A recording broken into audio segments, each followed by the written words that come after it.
मैं आपका धन्यवाद प्रेषित करता हूं कि आपने मुझे मांग संख्या 42 जल संसाधन और मांग संख्या 45 वन एवं पर्यावरण पर बोलने का मौका दिया। माननीय सभापति महोदय, मैं अपनी बात इन पंक्तियों को सदन के सामने रख के शुरू करता हूं कि जल ही जीवन है, जल सा जीवन, जल्दी जल जाओगे, अगर न बची जल की बूंदें तो कैसे प्यास बुझाओगे। माननीय सभापति महोदय, इस वित्तीय वर्ष 2024 और 2025 के प्रदेश के बजट में सिंचाई विभाग के द्वारा कई घोषणाएं की गई। उसके लिए मैं माननीय मुख्यमंत्री महोदय जी का हृदय से आभार व्यक्त करता हूं कि उन्होंने सिंचाई विभाग के तहत और विशेषतर इस जल संसाधन जो आम जीवन का बहुत ही अमूल्य चीज है, उसके लिए बहुत ही घोषणाएं की। उसके लिए मैं बहुत धन्यवाद देता हूं, क्योंकि आज़ादी के बाद पहली बार अगर इतनी घोषणाएं हुई है तो वो पहली बार घोषणाएं हुई है। हमारे मुख्यमंत्री भजन लाल जी शर्मा साहब की सोच को भी मैं सलाम करता हूं कि उन्होंने पश्चिमी राजस्थान में पानी की समस्या से निजात दिलाने हेतु उन्होंने हिमाचल सरकार से पौंग बांध की में पानी भराव की क्षमता को बढ़ाने हेतु सकारात्मक जो प्रयास शुरू किए हैं, उसके लिए मैं उनका बहुत बहुत धन्यवाद और ज्ञापित करता हूं। माननीय सभापति महोदय, मेरे विधानसभा में ही नहीं वरन अधिकांश भूभाग पर आज पानी की बड़ी विकटता है और उससे पानी की भयंकर समस्या होने के कारण मेरे विधानसभा क्षेत्र के पोखरण, फलसूंड, बालोतरा, सिवाना परियोजना जो आती है, वहां पोखरण के अंदर एक स्टोरेज सिंचाई विभाग के द्वारा आज काफ़ी टाइम से बन रहा है, लेकिन पहले तो यह कह रहे थे कि मार्च के अंदर उसको पीएचडी विभाग को हैंडओवर कर देंगे, लेकिन आज दिन तक उन्होंने हैंडओवर नहीं किया है। तो मैं माननीय मंत्री महोदय विराजे हैं, मैं उनसे भी निवेदन करता हूं कि उसे अतिशीघ्र पीएचडी विभाग को हैंडओवर कराने की कृपा करावें। इसके अलावा मेरे विधानसभा क्षेत्र में रिफाइनरी जो है बहुत ही औद्योगिक क्षेत्र है, उस औद्योगिक क्षेत्र को इंदिरा गांधी नहर या नर्मदा नहर जो गुजरात से आती है और मेरे विधानसभा क्षेत्र को जोड़ा जाए, जिससे कि यहाँ पीने के पानी और आने वाले टाइम में किसानों को भी कृषि करने के लिए फायदा मिलेगा।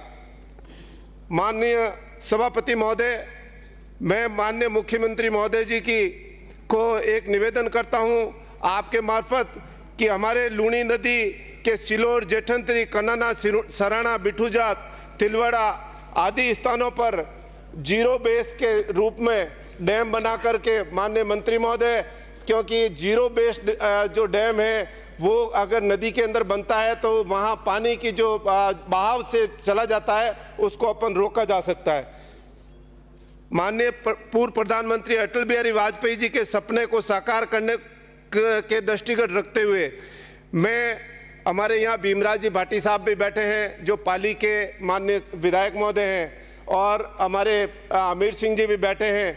मैं इनको भी बताता हूँ कि हमारे लूणी नदी को माही बांध से जोड़ा जाए। माही बांध का पानी सही जो नहर है उस सही नहर से जवई बांध में ला करके और जवई बांध का पानी हेमावास में ला करके हेमावास का पानी लूणी नदी में आएगा और लूणी नदी के अंदर इसका बहाव होगा। तो मुझे पूरा विश्वास है कि ये लूणी नदी आने वाले टाइम में इस पश्चिमी राजस्थान के लिए बहुत ही अमूल्य रूप से साबित होगी। माननीय सभापति महोदय, मैं पर्यावरण के तहत भी माननीय मंत्री जी विराजे हैं। मैं सबसे पहले तो आपका धन्यवाद ज्ञापित करना चाहता हूं और मुख्यमंत्री जी का भी धन्यवाद ज्ञापित करना चाहता हूं कि आपने जो पेड़ लगाने का जो बेड़ा उठाया है वो हमारे राजस्थान को आने वाले टाइम में बहुत ही साकार रूप के अंदर सहयोग करेगा।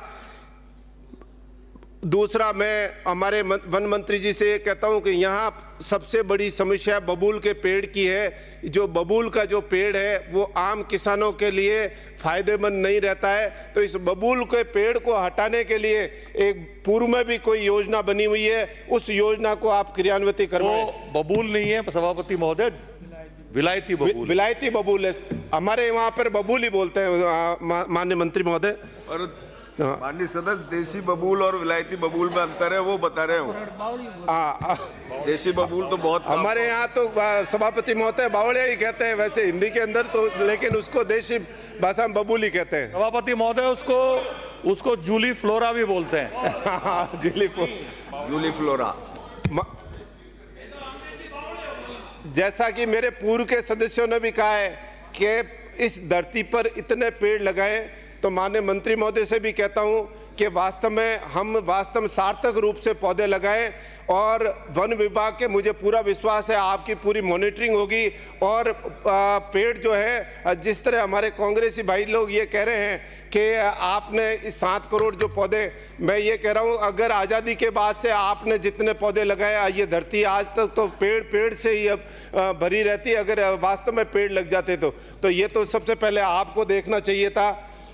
एक माननीय मंत्री महोदय से मैं अपनी ओर से निवेदन करना चाहूँगा कि मेरे यहाँ औद्योगिक क्षेत्र रिफाइनरी है, उस औद्योगिक क्षेत्र रिफाइनरी के आसपास के चारों एरिया के अंदर ग्रीन बेल्ट को है वो कम कर दिया गया है। तो उस ग्रीन बेल्ट को, क्योंकि भविष्य के अंदर ये ग्रीन बेल्ट यहाँ होना बहुत ही ज़रूरी है, तो आप इसकी घोषणा करावें।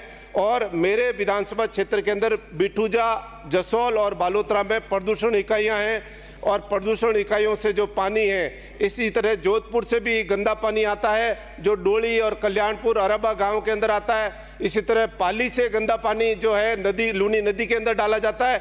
इन सब को एक चैनल के मार्फत आप कोई भी कच्छ की खाड़ी में किसी तरह की कोई योजना बनाकर हमारे इस जो क्षेत्र है पश्चिमी राजस्थान को जो प्रदूषण से मिटाने का आप समस्या निजात दिलावें।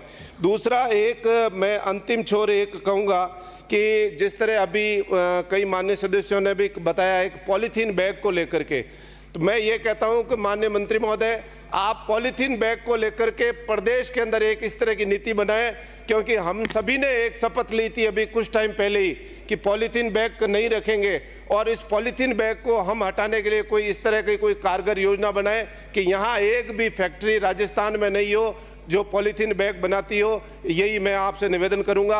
आपने मुझे समय दिया, धन्यवाद। जय हिंद, जय भारत। बहुत